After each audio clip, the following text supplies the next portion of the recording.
আসসালামু আলাইকুম প্রিয় এসএসসি শিক্ষার্থীবৃন্দ, আশা করি সবাই ভালো আছো।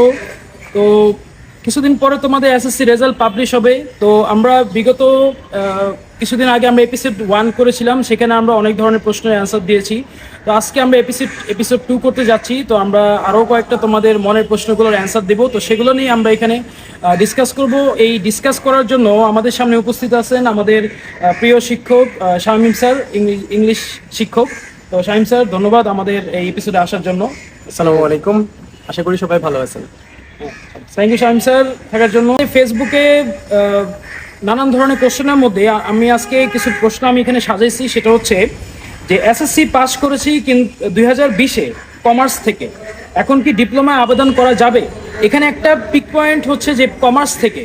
এখন আমরা জানি যে ডিপ্লোমায় শুধু কমার্স থেকেই অ্যাপ্লাই করা যায় না, সায়েন্স, আর্টস, কমার্স, দাখিল, মাদ্রাসা সবাই কিন্তু এখানে অ্যাপ্লাই করতে পারে। তো শাহিম স্যার যেটা প্রশ্ন করছিল যে এসএসসি পাস করেছি 2020-এ কমার্স থেকে, এখন ডিপ্লোমা আবেদন করতে পারবো স্যার, যদি ক্যান্সার দেন। ধন্যবাদ ফারাবি স্যার। এর আগে ফারাবি স্যার বলছে যে আমরা এপিসোড 1-এ অনেকগুলো কোশ্চেনের সলিউশন নিয়ে আসছি এবং খুবই জেনারেল কিছু কোশ্চেন ছিল, যেখানে একজন এসএসসি পাসকৃত শিক্ষার্থীরা এই ধরনের কোশ্চেন সবসময় মাথায় ঘুরতেই থাকে যতক্ষণ না সে ভর্তির জন্য আবেদন করে। তো এই কয়েকদিনের অ্যানালাইসিসে এবং আমাদের বিভিন্ন কোয়ারিজ থেকে যে কোশ্চেনগুলো আছে, আজকে আমরা সেই কোশ্চেন নিয়ে আলোচনা করব। যে কোশ্চেনটা ফারাবি স্যার বললো যে আমি অনেক আগে এসএসসি কমপ্লিট করছি, 2020 হতে পারে, 21 হতে পারে, 22 হতে পারে, তাহলে কি আমি আবেদন করতে পারবো কিনা? আপনি সায়েন্স, আর্টস, কমার্স এবং মাদ্রাসা বোর্ড থেকে যদি পাশ করেন এবং 2020, 21, 22 যেখানেই পাশ করেন, যেই সন থেকেই পাশ করেন না কেন, আপনি ডিপ্লোমা ইন ইঞ্জিনিয়ারিংয়ে ভর্তি হইতে পারবেন। ধন্যবাদ।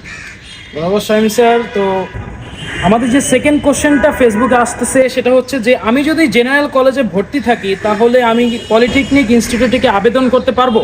কারণ অনেকে দেখা গেছে যে এসএসসির পর জেনারেলে চলে যায়।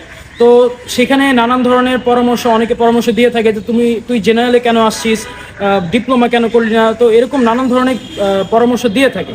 তো সেটা দিয়ে আজকে আমরা জবাব দেবো যে জেনারেল থেকে কি আমি ট্রান্সফার হয়ে আমরা পলিটেকনিকে আসতে পারবো কিনা। স্যার, এটা খুবই গুরুত্বপূর্ণ কোশ্চেন। দেখা যাচ্ছে আমাদের বাংলাদেশে তো প্রচুর পরিমাণ বেকার আছে, 6 থেকে 8 লাখ, যারা জেনারেল লাইনে পড়াশোনা করছে, অনার্স মাস্টার্স কমপ্লিট করার পরে ও জবের জন্য হন্যে খুঁজতেছে কিন্তু জব পাইতেছে না। তখন অনেকেই এসএসসি কমপ্লিট করার পরে এই ব্যাপারটা বুঝতে পারে যে, অথবা এইচএসসিতে ভর্তি থাকার সময়ই বুঝতে পারে যে আমার হয়তো কারিগরি শিক্ষার দিকে যাওয়া উচিত। তো তখন মনে করে যে আমি তো এখন এইচএসসিতে পড়ে ফেলছি, আমি কি এখন কারিগরিতে আবেদন করতে পারবো কিনা অথবা ভর্তি হতে পারবো কিনা। আপনি যদি এসএসসি শেষ করে এইচএসসিতে ভর্তি হন, ইভেন আপনি যদি এইচএসসি সায়েন্স থেকে কমপ্লিট করেন এবং আপনার গণিত থাকে, তাহলে আপনি সরাসরি তৃতীয় পর্বে ভর্তি হতে পারেন। আর আপনি যদি মনে করেন না আমি এখন এইচএসসি পড়তেছি, এখন আমি ভর্তি হতে চাই, তাহলে আমি কি করব? তখন আপনার জন্য আমার পরামর্শ থাকবে যে আপনি এই পড়া অবস্থায় ডিপ্লোমা ইন ইঞ্জিনিয়ারিংয়ে আবেদন করতে পারবেন। এক্ষেত্রে কোনো বাধা বিঘ্নতা নাই, সেটা সরকারি হোক অথবা বেসরকারি। ধন্যবাদ। অসংখ্য স্যার, ধন্যবাদ স্যার। তো আমরা যেখানেই পড়াশোনা করি আমাদের টাকা লাগে, সরকারিতে হোক বেসরকারিতে হোক। এখন এইটা নিয়ে একটা কোশ্চেন যে ভাইয়া কত টাকা লাগতে পারে আমাদের সরকারিতে এবং বেসরকারিতে? তো সরকারিতে তুলনামূলক আমরা যে কোনো প্রতিষ্ঠানে যাই না কেন আমাদের একটু টাকা পয়সা কম খরচ হয়, কিন্তু বেসরকারিতে যদি ভর্তি হতে যাই টাকা পয়সা ঢালবো ঠিকই, কিন্তু ভালো মানের বেসরকারি পলিটেকনিকে যদি তুমি না টাকা ঢালতে পারো, আলটিমেটলি 4 বছর পরে তোমার রেজাল্ট কিছু আসবে না। তো সেই বিষয় নিয়ে ডিসকাস করবো স্যার, আমাদের কত টাকা লাগতে পারে সরকারিতে এবং বেসরকারিতে। এটা খুবই গুরুত্বপূর্ণ একটা কোশ্চেন, কারণ শিক্ষা খাতে তো আমাদের অনেক ব্যয় হয়। তো ভালো শিক্ষা অর্জন করার জন্য আমরা দেশের বাইরেও যেরকম অনেক টাকা পয়সা দিয়ে পড়তে চাই, দেশের মধ্যেও যদি ভালো কারিগরি প্রতিষ্ঠানে আমি না পড়ি, তাহলে 4টা বছর পরে স্যার যেটা বলছিল যে চাকরি পাওয়ার জন্য আমাদের একটা ভালো মানের ডিপ্লোমা ইন ইঞ্জিনিয়ারিং ডিগ্রি থাকতে হবে। তো সেক্ষেত্রে আমি যদি বলি খরচের ক্ষেত্রে, আপনি যদি সরকারিতে পড়েন, প্রতি মাসে 6 থেকে 1200 পর্যন্ত চার্জ আছে মাসিক বেতন। এছাড়াও বিভিন্ন পরীক্ষার ফিস আছে যেগুলো একসঙ্গে যোগ করতে হবে। আর বেসরকারিতে যদি আপনি পড়তে চান, ভালো মানের বেসরকারি তো বাংলাদেশে ছেয়ে গেছে, কিন্তু আসলে ঢাকার মধ্যে যে ভালো পলিটেকনিকগুলো আছে, যেখানে আসলে অত্যাধুনিক ল্যাব সুবিধা আছে, ভালো শিক্ষক মন্ডলী আছে এবং যারা জব প্লেসমেন্ট করে, এরকম যদি কোনো ভালো পলিটেকনিকে পড়তে চান, তাহলে আপনার 3 থেকে 5,000 টাকার মধ্যে মান্থলি খরচ দিলে আপনি খুব ভালো একটা বেসরকারি পলিটেকনিকে পড়তে পারবেন। ধন্যবাদ। Thank you sir. তো আমরা টাকা পয়সা ঢালবো ঠিকই, এখন আমি যদি ভালো সাবজেক্ট যদি না পড়তে পারি তাহলে দিন শেষে আমার কোনো লাভ নেই এত এত টাকা পয়সা ঢেলে। তো অনেকে বলে থাকে যে মানে স্যার কম্পিউটার ভালো নাকি সিভিল ভালো, নাকি সিভিল ভালো নাকি কম্পিউটার ভালো, নাকি মেকানিক্যাল ভালো নাকি সিভিল ভালো, তো এইভাবে কম্প্যারিজন আসে। তো আজকে একটা কমন প্রশ্ন, যেমন ইলেকট্রিক্যাল নাকি কম্পিউটার ভালো, সে ধরো জিপিএ 5ও পাইতে পারে বা জিপিএ 5-এর থেকে একটু কম পেতে পারে।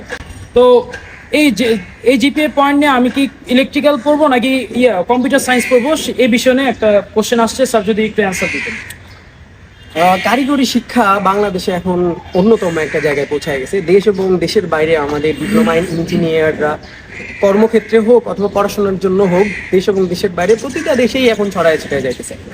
ও অনেকজনের মনের মধ্যে এখন কোশ্চেন আসছে যে আসলে আমি কোন সাবজেক্টগুলোতে পড়লে অথবা কোন টেকনোলজিগুলোতে পড়লে ভালো হয়।